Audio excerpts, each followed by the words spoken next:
ഒരു മാൻകുട്ടിയെ കുറെ ചെന്നായ്ക്കള് ഓടിച്ചിട്ട് പിടിച്ച് ഒരുമിച്ച് കടിച്ചു കീറി തിന്നുന്ന കാഴ്ച.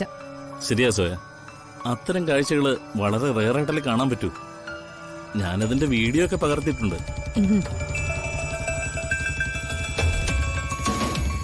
Gautam, hey look.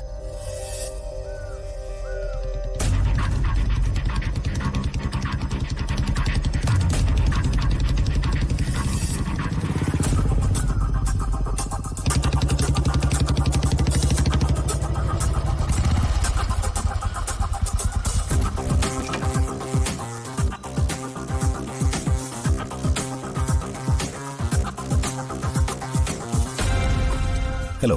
Hello, I'm Deepak. I'm Gautham, Gautham Xavier. ഞാൻ സോയ ഗൗതം. ഞാൻ ബ്രിട്ടീഷ് ബംഗ്ലാവിന്റെ മാനേജറെ കാണാൻ വേണ്ടിട്ട് വന്നതാണ്. അല്ല, നിങ്ങൾ ടൂറിസ്റ്റ് ആണോ അതോ? അല്ല, സത്യം പറഞ്ഞ ഈ ബ്രിട്ടീഷ് ബംഗ്ലാവിന്റെ നടത്തിപ്പുകാരൻ ഞങ്ങളാ. ആക്ച്വലി ഇത് ഗോഡ്വിൻ ആൻഡ് എഡ്വിൻ ഗ്രൂപ്പിന്റേതാ. ഞങ്ങൾ രണ്ടുപേരും അവിടുത്തെ സ്റ്റാഫുകളാ.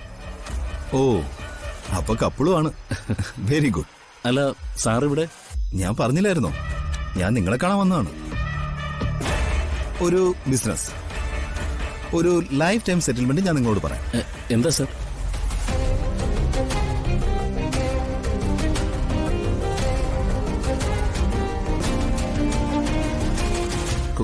കൊല്ലണോന്നോ? അതെ, ഒരു ജന്മം മുഴുവൻ നിങ്ങൾക്ക് സുഖമായിട്ട് ജീവിക്കാനുള്ള ഫണ്ട് ഞാൻ തരാം. എന്നാലും ഞങ്ങളൊന്ന് ആലോചിക്കട്ടെ. ആ, സോയ വന്നേ.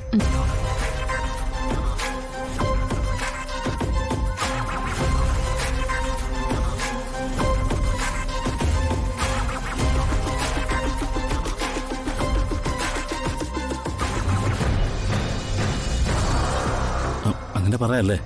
പിന്നെ അങ്ങനെ തന്നെ പറയാം. എന്നാ നീ വാ.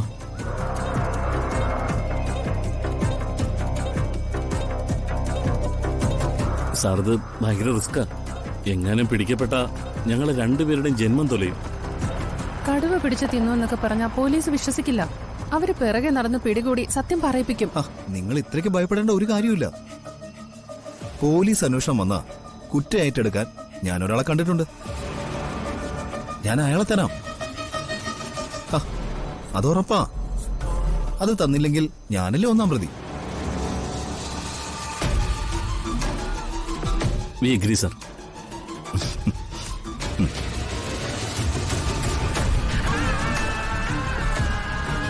ഈ ഓപ്പറേഷന്റെ അഡ്വാൻസ് പേയ്മെന്റ് ഞാൻ ഇപ്പൊ തന്നെ ട്രാൻസ്ഫർ ചെയ്തേക്കാം. ആ, അപ്പോ സാറിന് വേണ്ടേ റൂം? പിന്നെ വേണം. ആ, എന്നാ പിന്നെ സാറ് വാ. പിന്നെ വിളിക്കണ്ടേ? ഋതുവിന് ഇത് എന്ത് പറ്റിയതാ? അച്ഛനെ വിളിക്കേണ്ടത് നമ്മുടെ രണ്ടുപേരുടെയും കാര്യമല്ലേ? എനിക്കല്ല പറ്റിയത്, രാജുവിന്. ഏതാണ്ട് കിളി പോയതുപോലെ. വിളിക്ക്.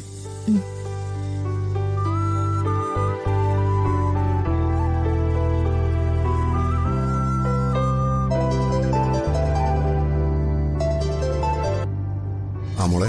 ഹലോ അച്ഛ, കൃത്യസമയത്ത് ഡൽഹിയിൽ എത്തിയോ? എത്തി മോളെ. അച്ഛാ, അച്ഛന് മനപ്രയാസം വല്ലതുണ്ടോ? എന്തിന്? അല്ല, അച്ഛൻ പോകാൻ നേരത്ത് ആ യൂസ്ലെസ്സുകളും മഷി ഒഴിച്ചില്ലേ? ഓ, അതൊന്നും സാരമില്ല. അതൊരു ഓർമ്മപ്പെടുത്തല മോളെ. ആ കറ ഷർട്ടിലല്ല വീഴുന്നത്, എന്റെ മനസ്സിലാ.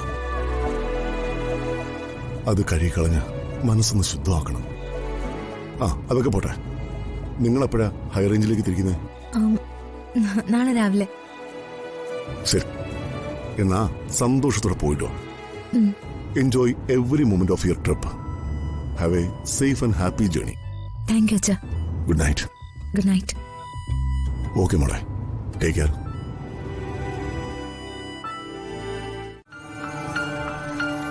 അവള് രാധമ്മയോട് പറഞ്ഞത് എനിക്ക് മനസ്സിലായി. എന്നെ സൂക്ഷിക്കണോന്ന്. അയ്യോ മാഡം, അവളെ ഞാൻ തെറ്റൊന്നും പറയുന്നില്ല. അവള് പറഞ്ഞത് ശരി തന്നെയാ. ഞാനേ ഒരു കുഴപ്പക്കാരിയായിരുന്നു. പക്ഷേ ഇപ്പൊ അങ്ങനെയല്ല. ഞാൻ ആളാകെ മാറിപ്പോയി രാധമ്മ. ഇനി നല്ല കാര്യങ്ങൾ ചെയ്ത് ജീവിക്കണം. അതാ എന്റെ ആശ. വളരെ സന്തോഷം മാഡം.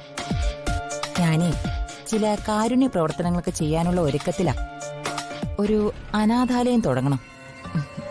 പാവങ്ങൾക്ക് വേണ്ടി എന്തെങ്കിലുമൊക്കെ ചെയ്യണം.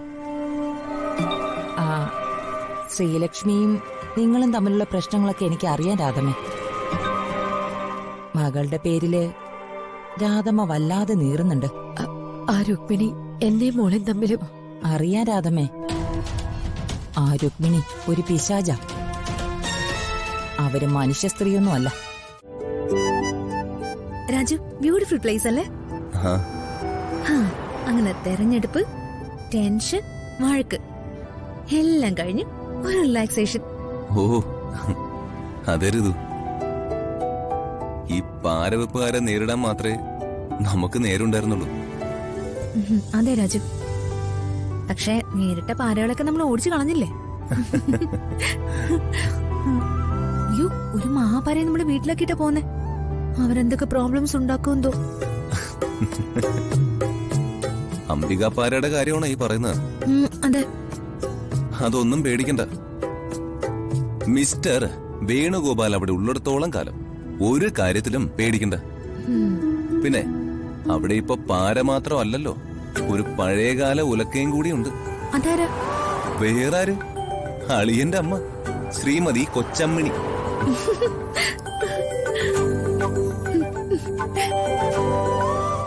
അയ്യോ രാജു, ഉം? നമ്മൾ അമ്മയെ വിളിച്ചു പറഞ്ഞില്ല. ആ, എന്നാ വേഗം വിളിച്ചു പറ.